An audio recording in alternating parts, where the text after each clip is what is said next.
कृष्णाय कृष्ण भक्ताय तद्भक्ताय नमो नमः। ओम नमो भगवते वासुदेवाय। ओम नमो भगवते वासुदेवाय। ओम नमो भगवते वासुदेवाय। नारायणं नमस्कृत्यं नरं चैव नरोत्तमं देवीं सरस्वतीं व्यासं ततो जयमुदीरयेत्। नष्टप्रायेषु अभद्रेषु नित्यं भागवत सेवया भगवती उत्तमश्लोके भक्तिर्भवति नैष्टिकी। कृष्णाय वासुदेवाय देवकी नंदनाय च नंदगोपकुमाराय गोविंदाय नमो नमः। जय श्री कृष्ण चैतन्य प्रभु नित्यानंद श्री अद्वैत गदाधर शिवासादि गौर भक्त वृंदा। हरे कृष्णा कृष्णा कृष्णा हरे हरे, हरे Ram Ram Ram Hare Hare. Hare Krishna, we are continuing our study of Bhakti Vaibhav, 6th canto, chapter 17, Mother Sati curses Chitraketu. We are in a section from verse 26 to 38. Lord Shiva talks to Parvati openly in the presence of saintly people. And he is glorifying the greatness of devotee of the Lord, a Vaishnava. So we are discussing now the verse number 31. Vasudeve Bhagavati Bhaktim Udavahattam Nirnam Jnana Vairagya Viryavanam Nahi Kaschit Vyapashriya. So in this verse, there's something which we have similar in the first canto.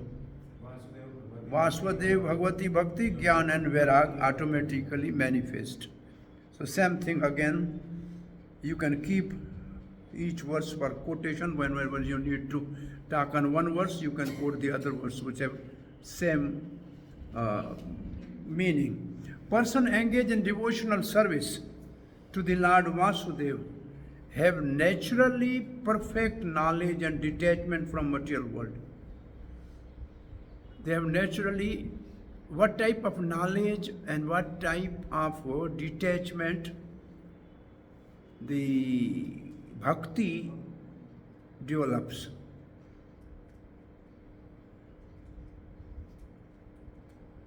Because we know in bhakti, jnana karamadi anavartam, the devotion should be free from jnana and karma. So, which type of jnana is that which we need?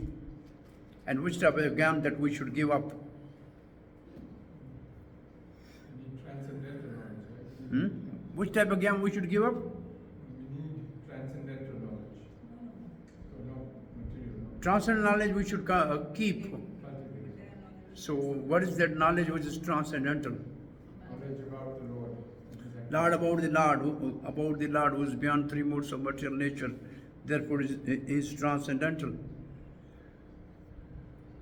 Knowledge about the we are part and parcel of the supreme and we have to serve the Sanatana. But we are part and parcel of the Lord, that's good. That knowledge which teach us to merge in the Brahm, we should give up. That knowledge is not part of the bhakti. that we have to give up. But that knowledge of Bhagavad Gita or Bhagavatam, by which we develop relation with Krishna, that we need. And that what we call that type of knowledge is Sambandha Gyan. We need to keep Sambandha Gyan, and we have to give up impersonal knowledge of merging in the Brahman. And what type of the karma we should give and give up, and what's the type of karma we should continue? Fruitive activities. Which karma? Karma kand, which leads to the heaven, we should give up. But which karma we should continue?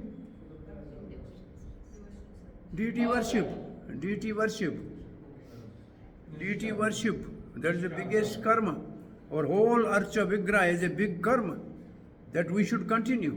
Is a very important for devotional service. So which type of vairag we should give up, and which type of vairag or detachment we should continue?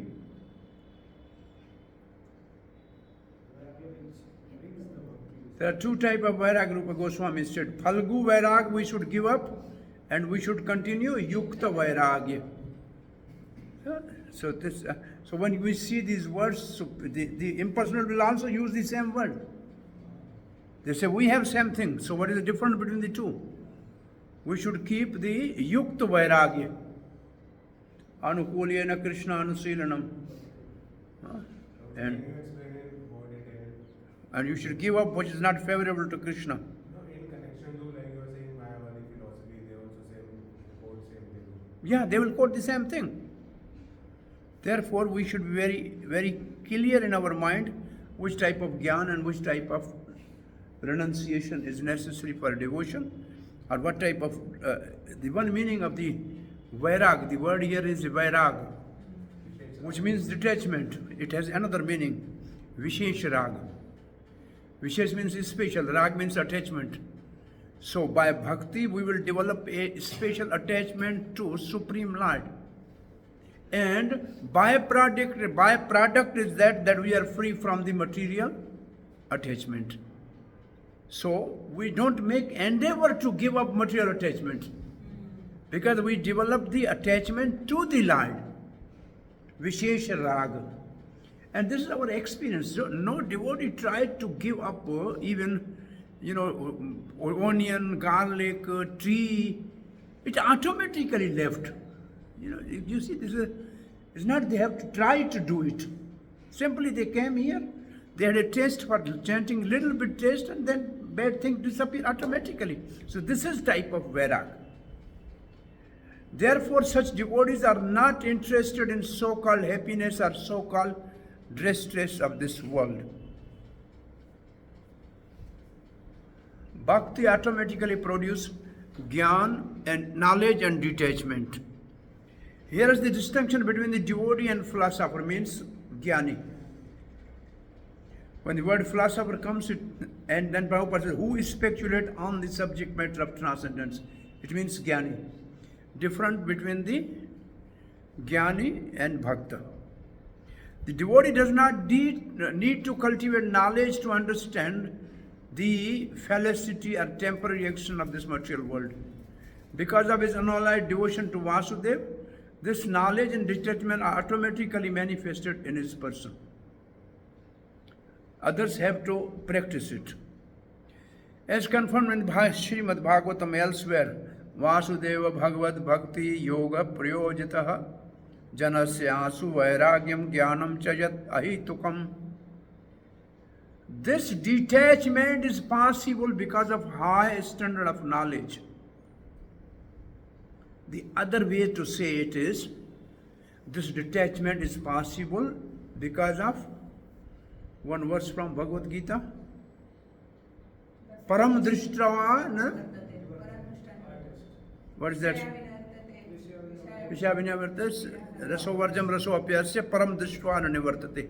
Because they have seen the highest truth, so the lower things the example is simply, if I give you the silver glass, you can throw this normal steel glass. You don't need this.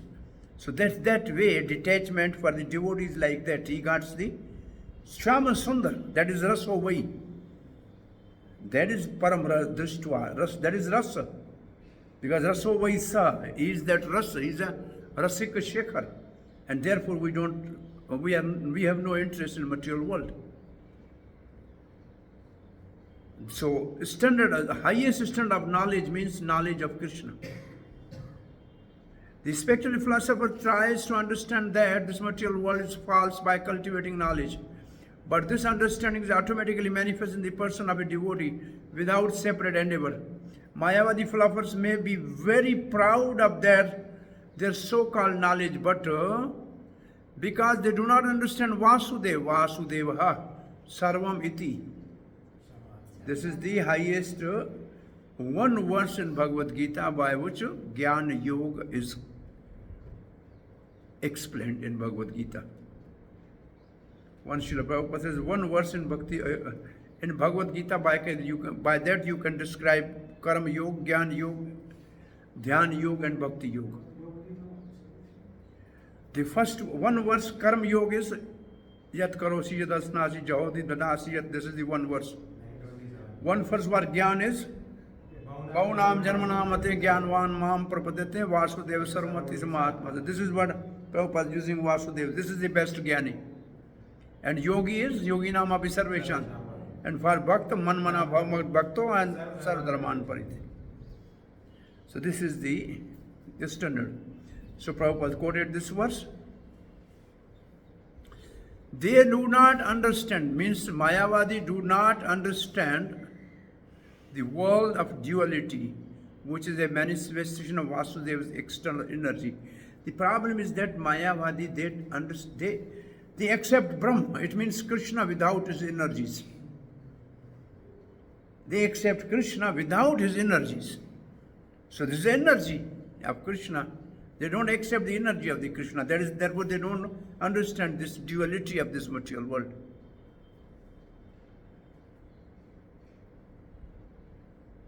Therefore, unless the so-called Jnanis take shelter of the Vasudeva, their spiritual knowledge is imperfect.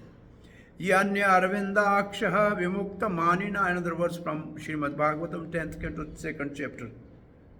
Patanti Adha. This is the common verse. Jnanis, they think we have already liberated, and they disrespect the lotus feet of Supreme Lord, therefore they fall down. Anadrat, angry. That is the verse. They simply think of becoming free from contamination of the material world. But because they do not take shelter at the lotus feet of Vasudeva, their knowledge is impure. When they actually become pure, they surrender to the lotus feet of Vasudeva. Therefore, the absolute truth is easier to understand for the devotees than the Jnanis who simply speculate to understand Vasudeva. Lord Shiva confirmed this statement in the following verse. So what is, by the way, absolute truth? Anybody can describe what is absolute truth? Yeah? Well, there is the verse, it's Brahma Paramatmeti Bhagavaniti. What is absolute truth actually?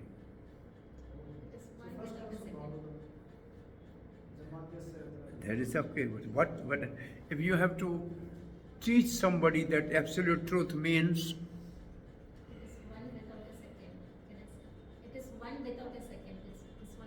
it is one. One without a second. That is not the explanation. Unchanging, eternal. That's all right.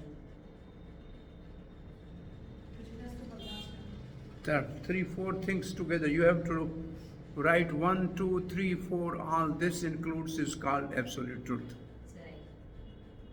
Krishna, his internal energy, his marginal energy, and his external energy. All together is called absolute truth. But Guruji, other three originates from first one.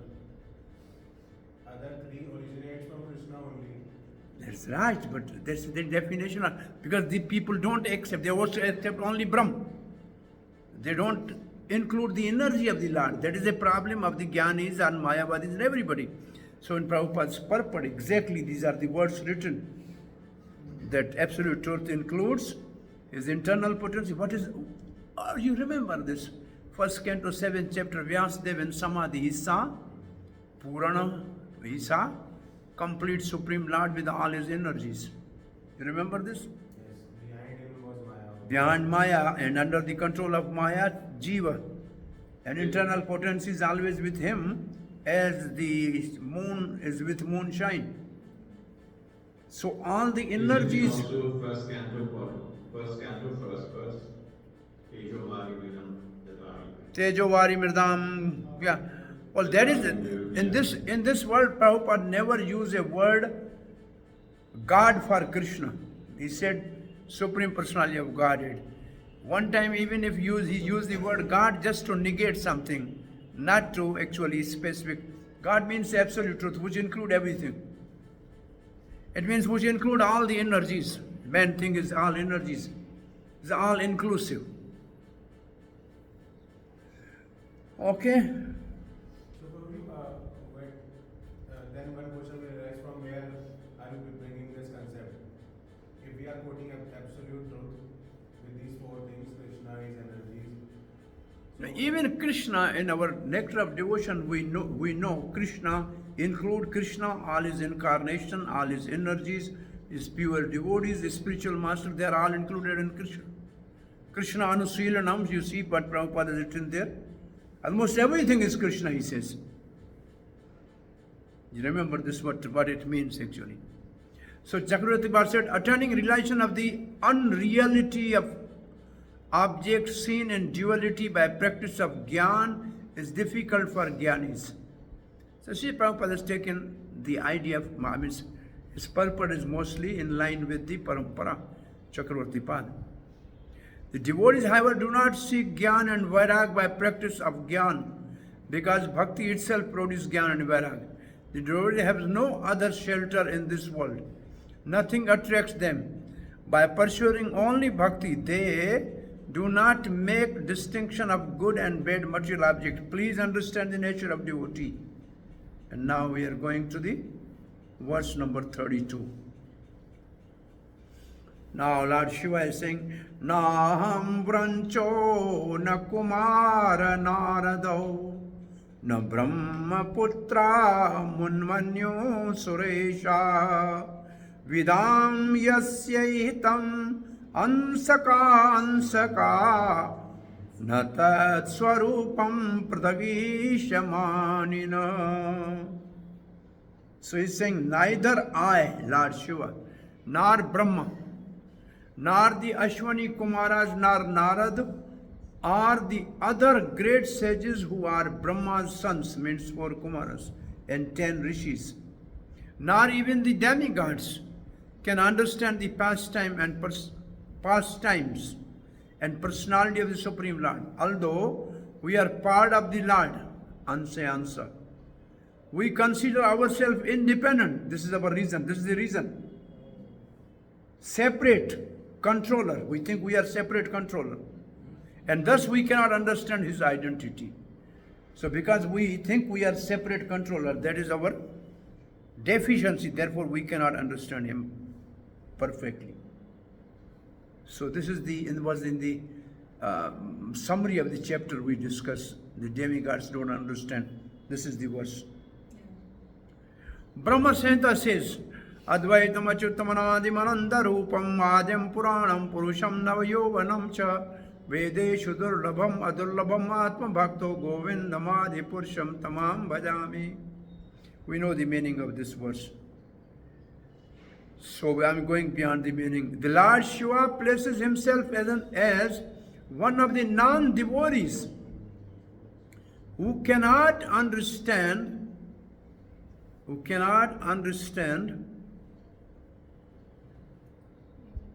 the identity of Supreme Lord. The Lord, being Ananta, has an unlimited number of forms. Therefore, how is it possible for an ordinary common man to understand him? Lord Shiva, of course, is above the ordinary human beings, yet Yet B is unable to understand the Supreme Personality of God. He is not unable to understand the Supreme Personality of God. Lord Shiva is not among the ordinary living entities, nor he is in the category of Lord Vishnu. He is between Vishnu and common living entity. So even he is not able to understand. Why? Because Lord is unlimited. How much we can know about Lord. Hear about our natures. This is the problem. Hear about our nature, Parvati. We do not know the intention of Lord or his pastime. Ihitam, since we think ourselves independent controller. As long as we think we are independent controller, we always are confused. Never understand the Supreme Lord perfectly. Next verse, 33. Nahi yasyasti priya kaschan na priya swaparopi va atmvat sarvabhutanam sarvabhuta priyo hari. He holds no one as very dear and no one as inimical. He has no one for his own relative and no one is alien to him. He is actually the soul of all living entities. Thus, he is the auspicious friend of all living beings. Sarvabhuta Priyo Hari. Sarvabhuta Priyo Hari. And he is a very near and dear to all of them. Sarva Bhuta Priyo Hari. The Lord is affectionate to all. Srila Prabhupada writes, Supreme Personality of Godhead in his second feature, the super soul of all living entities. As oneself is extremely dear, the super self of the self is still more dear. No one can be the enemy of a friendly super self who is equal to everyone. We love ourselves because there is a soul. And soul is dependent on super soul. The super soul is more dear to us than our soul. That's the point. Relationships of dearness or enmity between the Supreme Lord and the living beings are due to intervention of illusory energy. Because of the illusory energy, sometimes we think enemy and dear. Because the three modes of material nature intervene between Lord and the living entities. These different relationships appear. Actually, the living entity is, in its pure condition, is always very near and very dear to the Lord, and Lord is dear to him. There is no question of partiality or enmity. Hear about the nature of the Lord. Lord is affectionate to all beings. Still, he favors no one nor hates no one. The cause of difference in treatment is Maya. Therefore, one should know the nature of Maya.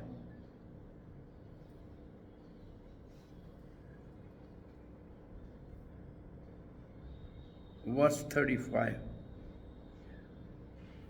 and 35. Tasya chayam mahabhagas chitraketo priyo anugaha sarvatra samadrik shanto hai aham chaiva achutta priya tasmanna vishmaya karya purushesha mahatmasu mahapurusha bhakteshu santeshu samadarsheshu. Therefore, this magnanimous Chitraketu is dear, devotee of the Lord. He is equal to all living entities and is free from attachment and hatred. Similarly, I am also very dear to the Lord, Narayan. Therefore, no one should be astonished to see the activities of the most exalted devotees of Narayan.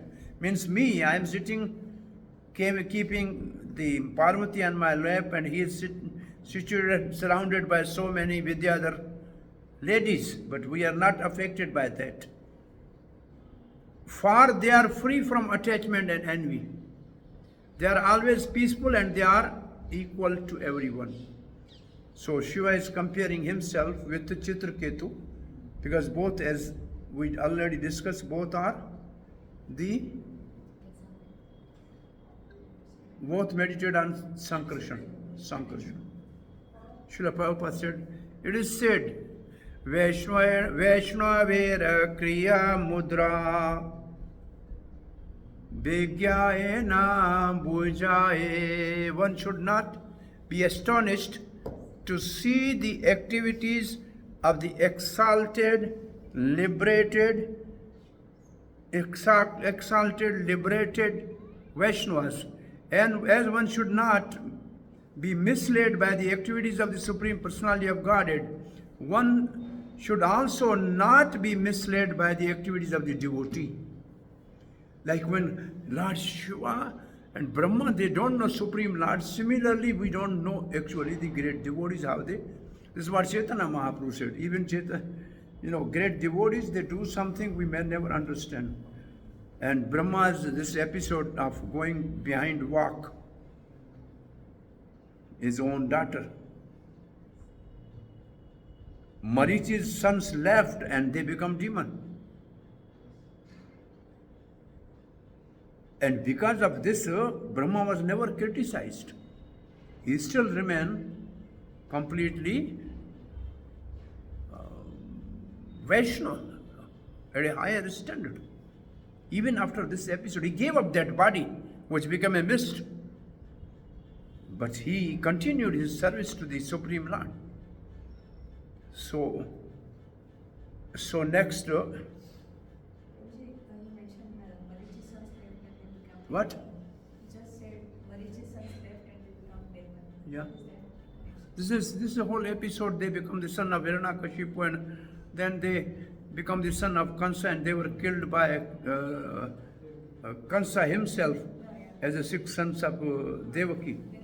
They are called Shadgirba, and they were all ultimately delivered when Krishna and Balaram brought them from Patal Lok of Bali, Sutal Lok of Mali Maharaj, and Mother Devaki fed them prasad, milk of Krishna. Then they were again reinstated in their position as a demigods.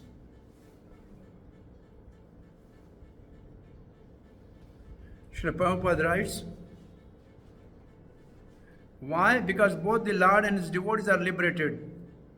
They are on the same platform. The only difference being that Lord is the master and the devotees are servants. Qualitatively, they are one and the same. And in Bhagavad Gita, it is said, the Lord, Samvam Sarvabhuteshu, same thing, I am equal to everybody. For this statement by the Supreme Person of Godhead, it's clear that the devotees of Lord are always extremely dear to him.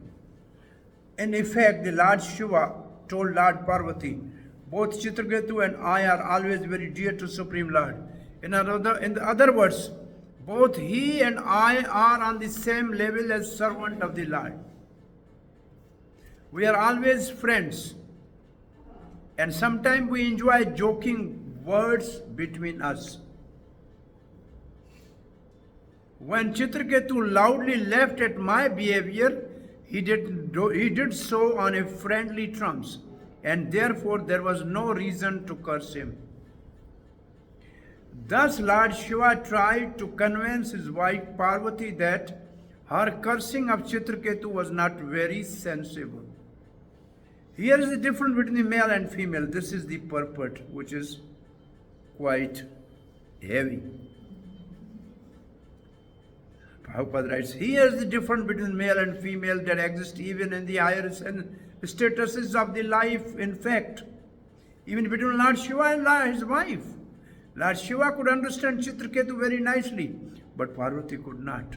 Thus, even in the higher statuses of life, there is a difference between the understanding of male and that of a female. It may be clearly said that the understanding of woman is always inferior to the understanding of man. In the Western countries, there is now agitation to the effect that man and woman should be considered equal. But from this verse, it appears that woman is always less intelligent than man. Very heavy purport. It is clear that Chitraketu wanted to criticize the behavior of his friend, Lord Shiva, because Lord Shiva was sitting with his wife on his lap. Then too, Lord Shiva wanted to criticize Chitraketu for externally posing as a great devotee, but being interested in enjoying with the Vidyadhar woman. There were all friendly jokes. There was nothing serious for which Chitraketu should have been cursed by Parvati.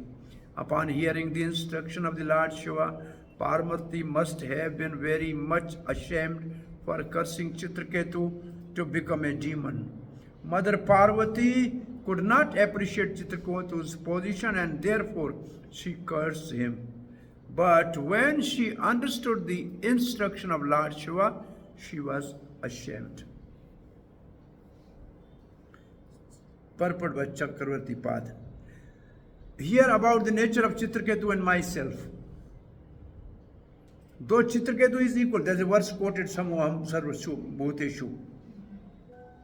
Though Chitraketu is equal to all, the cause of being dear to the Lord is the fact that he is a devotee, Anunga. Anunga means follower. Because I am devotee, I am also dear to the Lord. Therefore, because we have internal friendship with each other, the harsh words he uttered only nourish the happiness of our friendship. You have uselessly become angry. I am like this in truth, Shiva is saying. O Chitraketu, you show yourself to be detached through pure bhakti, but you enjoy with the women of Vidyadhars in a private places. You are deceptive. I also show myself to be controlled by women and also act deceptively. But whereas you show bhakti and hide your material enjoyment, I show material face and hide my bhakti. Can you see this? Interesting. I show my material face and hide my bhakti. You show your face, you show your bhakti and hide your... This is a very interesting understanding of the Chitraketu and Lord Shiva. I show people that I am material, but inside I have a great devotion. And you show the people outside I am great devotee, but inside you are having your enjoyment. That's the difference between the two. Let the assembly witness our inner friendship. In this way, the two had exchanged words in a joking way. If you had not interrupted us by your angry words in a bad taste, he would not have been cursed in this way. He scolds Parvati. She became astonished. Oh, you are the Lord, a great devotee from the beginningless time. You have such a love for the immature, fallen Kshatriya, who now ascend to the path of bhakti. I offer respects to you. In answer to her mood of astonishment, Shiva says, no, one should be astonished to see the activities of a most exalted devotees of Narayan, who are peaceful and equal to everyone. Verse 36. Sri Shuka Vacha, now end. Iti Shurtva Bhagavataha Shivasyaha Umma Abhibhashitam Babhuvaha Shantadhi Rajan Devi Vigatta Vishmaya. Sri Shukdev Goswami said, O king, after hearing this speech by her husband, the demi-goddess Uma, the wife of Lord Shiva, gave up her astonishment at the behavior of King Chitraketu and became steady in intelligence. Srila Prabhupada writes, Vishwanath Chakravarti Thakur remarks that the word Shantadhi means Sviya Purva Swabhava Samritya. Swaya means oneself, Purva means Earlier, Subhav means nature, Smrti means remember. Same thing is for Arjuna in Bhagavad Gita. After hearing Bhagavad Gita, he said, Smrti Labdva, I have got back my understanding. So when Parvati remembered her former behavior and cursing Chitraketu, she became very much ashamed and covered her face with the skirt of her sari, admiring that she was wrong in cursing Chitraketu. Prabhupada's purport. Shantadhi, peaceful intelligence, indicate that remembering her previous mood, she became ashamed and covered her face with her claps. Now 37.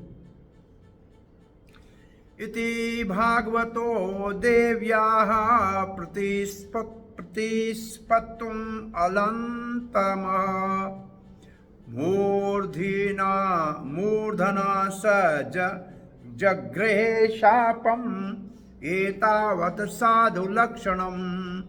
The great devotee Chitraketu was so powerful that he was quite competent to curse Mother Parvati in retaliation. But instead of doing so, he very humbly accepted the curse and bowed his head before Lord Shiva and his wife. This is very much to be appreciated as the standard of behavior of a Vaishnava. Upon being informed by Lord Shiva, Mother Parvati could understand that she was wrong in cursing Chitraketu. King Chitraketu was so exalted in his character that, in spite of being wrongly cursed by Parvati, he immediately descended from his aeroplane and bowed his head before Mother, accepting her curse.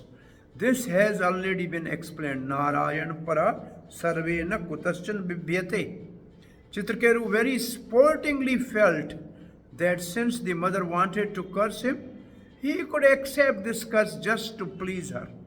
This is called sadhu lakshanam, the characteristic of a sadhu. And as explained by Sri Chaitanya Mahaprabhu, Tranadapi Suniche Nataraurapi Suniche, this is the third time this verse came in this chapter.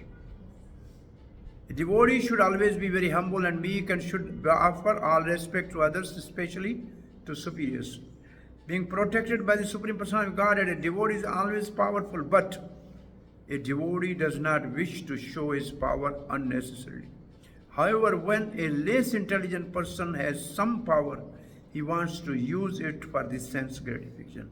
This is not the behavior of a devotee. Do not think that Chitraketu had meager power because he was a new devotee. No. That is explained in this verse. He was able to curse Devi in response. Devyaha should be Devi. Okay. Last verse. Jignehe tvashtuho. Now the story is completing. Jignehe means yagya. Jagnehe tvashtuho dakshine agnao. In the yagya of Tushta, the son of Diti, father of Vishwarup, right? No, the Tushta, yeah. Tushta is also father of Vishwarup. Dakshina, Davanim, Danavim, Yonim Ashritaha. He took the birth in the Danav Yoni. Vrta iti abhivikyato, he is known as Virtasur. Jnana Vigyan Sanyuta, but his knowledge and realization was still with him as Chitraketu. Being cursed by Mother Durga, Bhavani, the wife of Shiva, that same Chitraketu accepted birth in the demonic species of life, although still fully equipped with transcendental knowledge and practical application of that knowledge, Jnana Vigyan. In life, he appeared as demon at the fire sacrifice performed by Tushta, and thus he became famous as Virtasur. Now this last section, Srila Prabhupada's purport. The word yoni generally understood to mean jati. Jati means family, group, or species. Although Virtasur appeared in a family of demons, It's clearly said that his knowledge of his spiritual life still existed. Jnana Vigyan Sanyutta, his spiritual knowledge and practical application of that knowledge in life were not lost. Therefore, it is said that even if a devotee falls down for some reason, he is still not lost. Like we have example of Bharat Maharaj. We have some other examples. The devotee, they fell down, but still they continued. And then Bhagavad Gita verse will be quoted. And the first verse is quoted by Narada in a first canto of Bhagavatam. Yatra kwa va bhadram abuddha amushya kinkaro va artha apato abhajatam swadharmataha. Once one is advanced in devotional service, his spiritual assets are never lost under any circumstances. Whatever the spiritual advancement he has achieved continues. This is confirmed in Bhagavad Gita. Even in Bhakti, yogi falls, he takes birth in rich family or family of Brahmana. Athva yogi eva kule bhavati dhimatam. This is a fallen yogi, 6th chapter, right? Although Vritasura was known as an asura, he did not lose his consciousness of Krishna.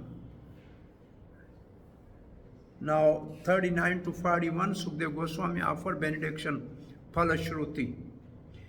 Etatte sarvamakhyatam yanmam tvam parichasi virtasya asuraha jatischa karanam bhagavan mate.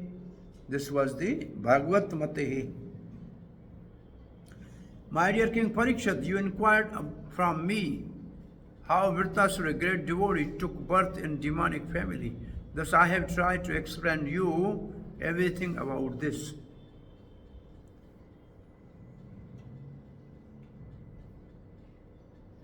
Next verse. Itahasam imam punyam chitraketur mahatmanah mahatmayam vishnu bhaktanam shrutvaha bandhad vimuchyate. This is Shruti Phal. Chitraketu was a great devotee.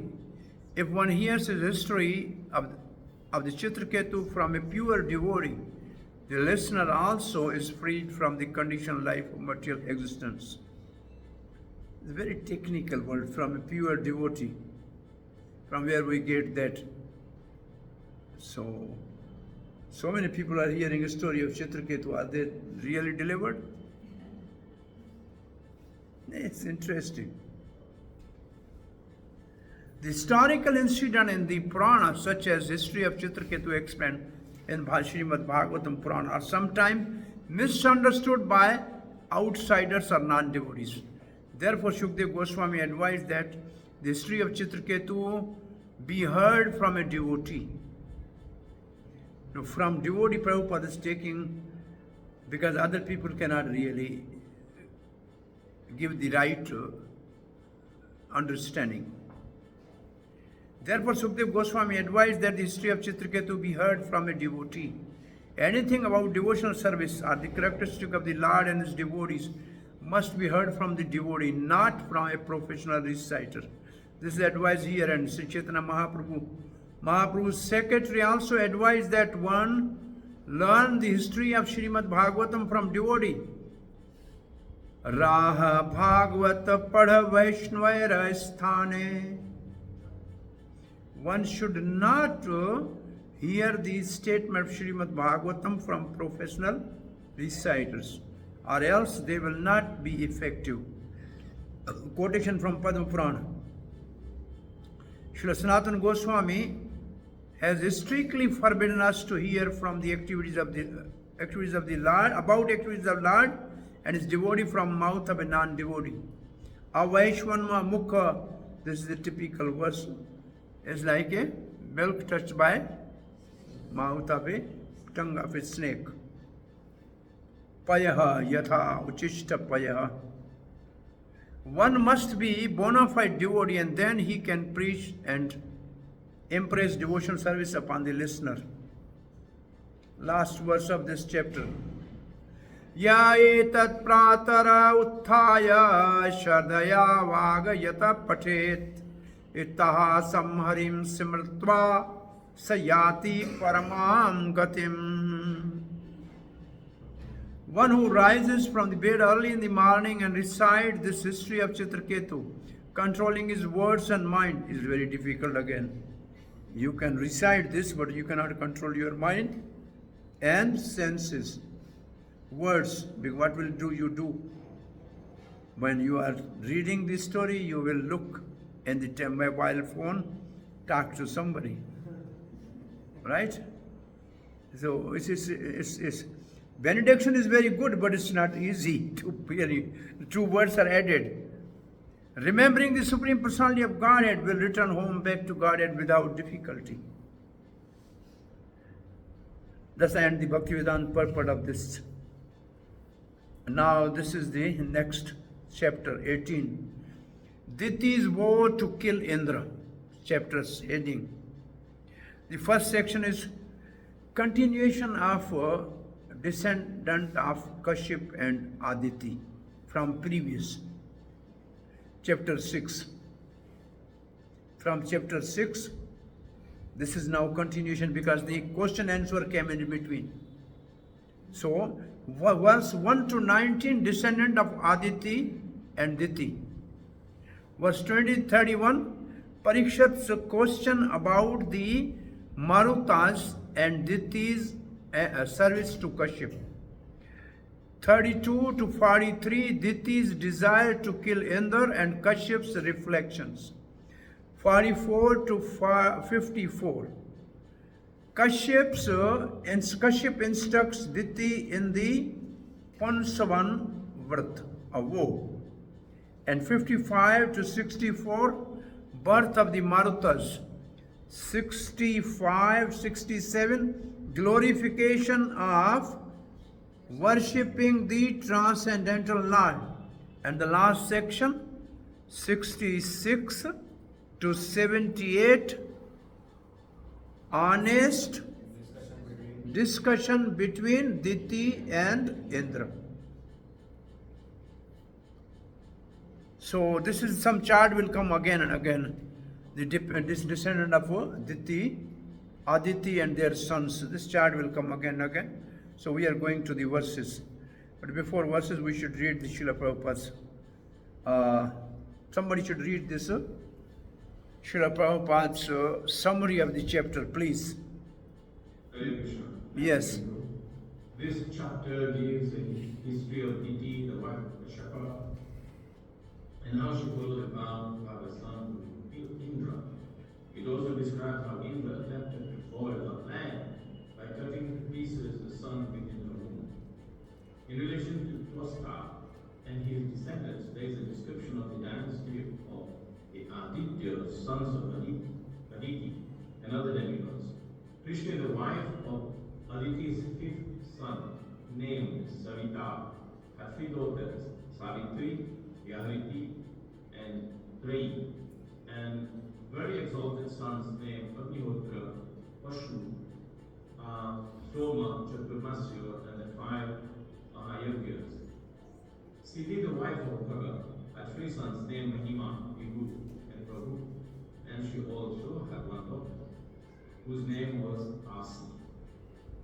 Dhata had four wives, Kuhu, Sinivali, Rakha, and Anumati, who had four sons named Shayam, Darsha, Pratha, and Purnamas, respectively. Kriya, the wife of Vidhata, gave birth to the five wishes, who are representatives of five kinds of fire gods. Bhrigu, the mind-born sons of Brahma, took his birth again from Charshani, the wife of Varuna, and the great sage Valmiki appeared from Varuna's semen. Agastya and Vashishta were two sons of Varuna and Mitra. Upon seeing the beauty of Urvasi, Mitra and Varuna discharged semen which they kept in an earthen pot. From that pot, Agastya and Vashishta appeared. Mitra had a wife named Revati, who gave birth to three sons, Utsarga, Arishna, and Kipala. Aditi had 12 sons, of whom Indra was the 11th. Indra's wife was named Paulomi, or Sachidevi. She gave birth to 3 sons, Jayanta, Rishabha, and Medusa. By his own powers, the Supreme Personality of Godhead appeared as Vamanadev. From his wife, whose name was Kirti, appeared a son named Vrihashloka, and Vrihashloka's first son was known as Shobhara. This is a description of the sons of Aditi. The description of Aditya Purukkrama, who is an incarnation of the Supreme Personality of Godhead, will be offered in the 8th canto. The demons born of Diti are also described in this chapter. In the dynasty of Diti appeared the great saint devotee Prahlad and also Bali, Prahlad's grandson. Hiranyakashipu and Hiranyaksha were the first sons of Diti.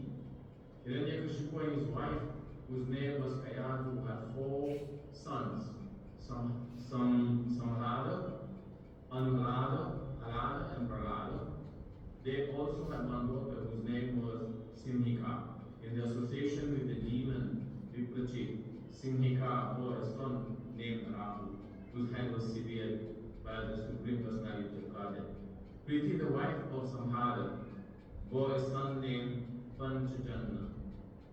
Halada's wife, whose name was Damani, gave birth to 2 sons, Vatapi and Ivala. Ivala put Vatapi into the form of a ram and gave him to Agashya to eat. Anurada, in the womb of his wife, Surya begot 2 sons, named Bhaskala and Mahisha. Prahlad's son was known as Virochana, and his grandson was known as Bali Maharaj. Bali Maharaj had 100 sons, of whom Bana was the eldest. After describing the dynasty of the Adityas and the other demigods, Shukadeva Goswami describes Diti's sons, known as the Marus, and how they were elevated to the position of demigods. Just to have Indra, Lord Vishnu had killed Hiranyaksha and Hiranyakashipu. Because of this, Diti was very envious, and she was eager to have a son who would kill Indra. By her service, she enchanted Kashyapa Muni in order to beg from him a better son to do this. In corroboration of the Vedic statement, Viham Sam Apikarshati, Kashyapa Muni was attracted to his beautiful wife, promised to grant her any request. When, however, she requested a son who would kill Indra, he condemned himself. And he advised his son Diti, his wife Diti, to follow the Vaishnava ritualistic ceremonies to purify herself. When Diti followed the instructions of Kashyapa, engaged in devotional service, Indra could understand her purpose, and he began observing all her activities. One day Indra had the opportunity to see her deviating from devotional service.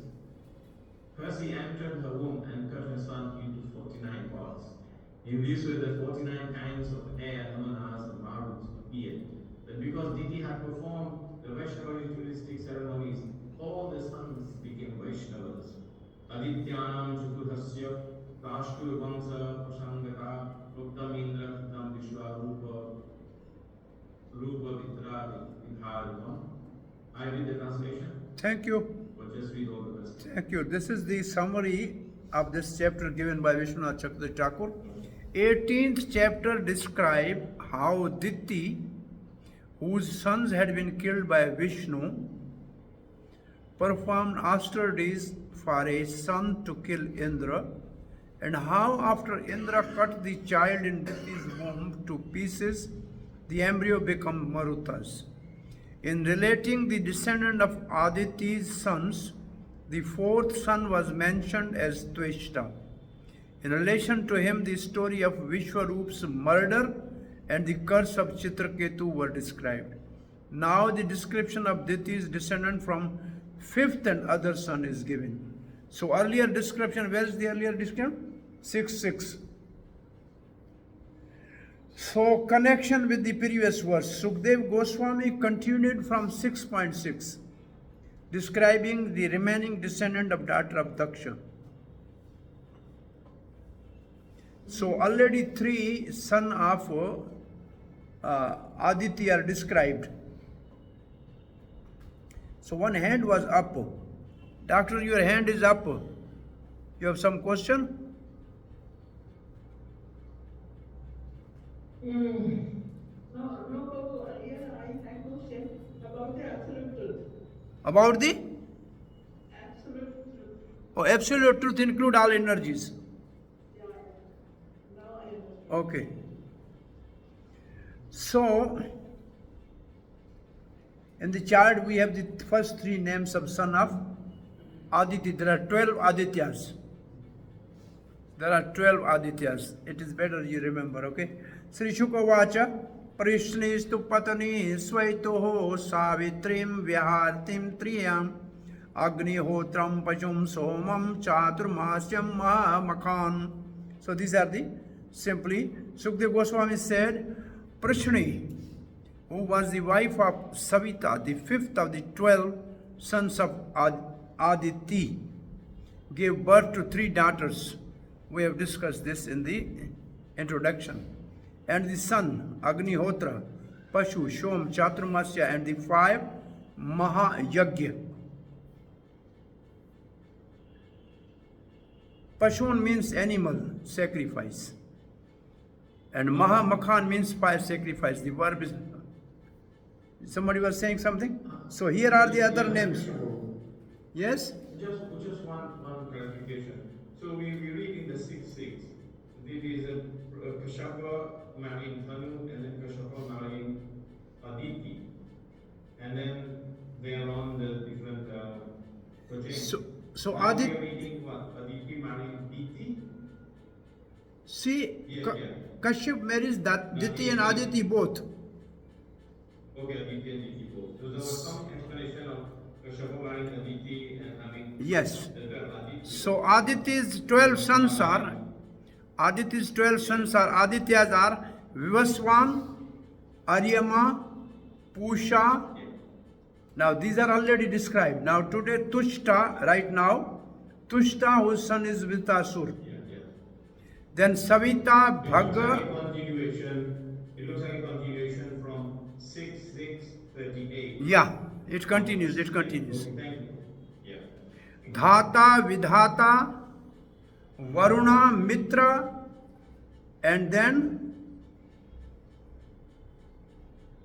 Shatru and Urukarma. The Satakritu should be Indra. Varuna and Indra. And the 11th one is Indra. Who is the fourth one? First one is Vivaswan, second is Aryama, third is Pusha, and fourth is Twishta. So this chart is with you. I think I already shared with all. So I think these verses are simply, O king, Siddhi, who was the wife of Bhaga, the 6th son of Aditi, bore 3 sons named Mahima, Vibhu, and Prabhu, and one extremely beautiful daughter whose name was Ashi. Next verse. Dhata, the 7th son of Aditi, had 4 wives named Kuhu, Sinivali, Raka, and Anumati. These wives begot 4 sons named Sayam, Darshaha, Prataha, Purnamasa, respectively. The wife of Vidhata, the 8th son of Aditi, was named Kriya. In her, Vidhata begot 5 fire gods named Purishas.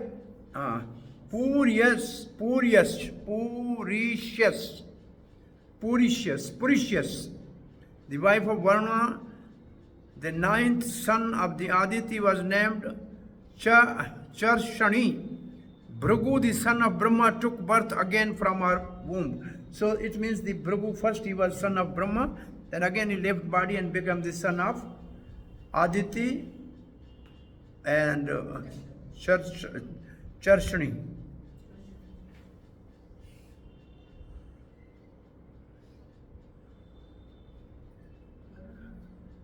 Next verse.